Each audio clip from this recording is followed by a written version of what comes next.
Bonjour à tous, on ne va pas à Vincennes mais à Laval à cause de cette histoire du Covid.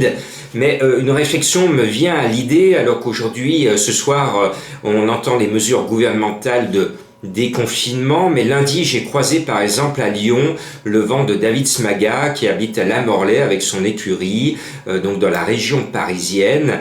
Et on a déplacé par exemple des chevaux qui auraient dû courir à Paris. Mais comme on court à huis clos, que ce sont les mêmes chevaux, les mêmes entraîneurs, les mêmes propriétaires, quelque part les mêmes lades, les commissaires, ce sont les mêmes personnes, qu'ils soient à Vincennes, à Longchamp ou à Paris ou à Laval, on retrouve strictement les mêmes personnes que l'on confine au même endroit.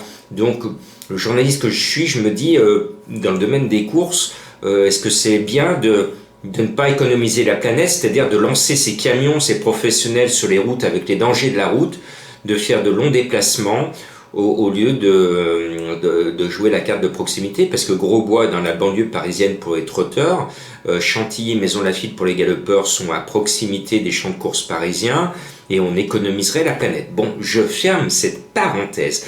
On y va, bouchez-vous les oreilles, ça va péter ce vendredi à Laval. Il y a plein de bombes au départ.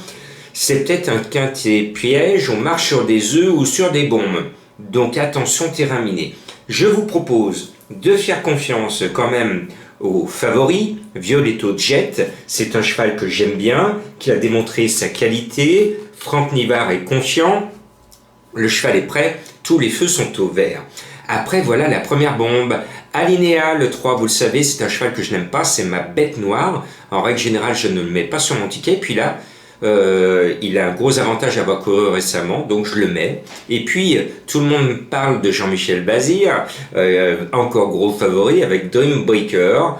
Bon, voilà, le cheval a fait des bulles cette année, la ligne des bulles, il est favori. Donc, il peut décevoir.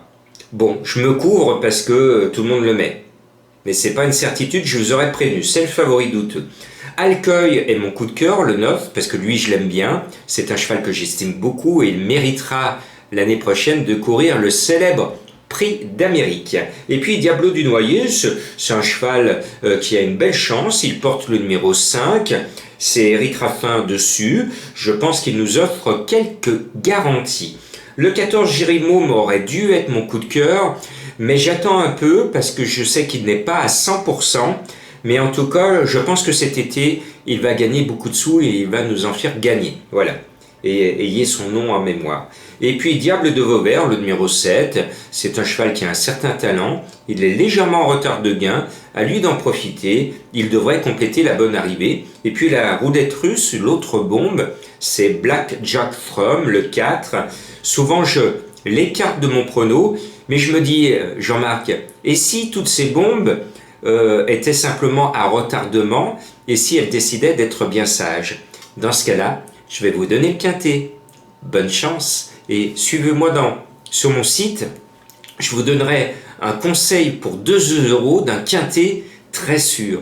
Voilà, et de venir sur mon site avec un abonnement qui vous représente une pièce d'1 € par jour, ce n'est pas très cher pour avoir plus de pronos, le course par course, des analyses, la pêche autocar, les chevaux de base, les chevaux douteux, les regrets, voilà, tout cela, vous le trouvez sur mon site internet. Et je remercie mon ami Julien, puisqu'on est deux, et qui gère ce site avec beaucoup de professionnalisme. Donc merci à lui.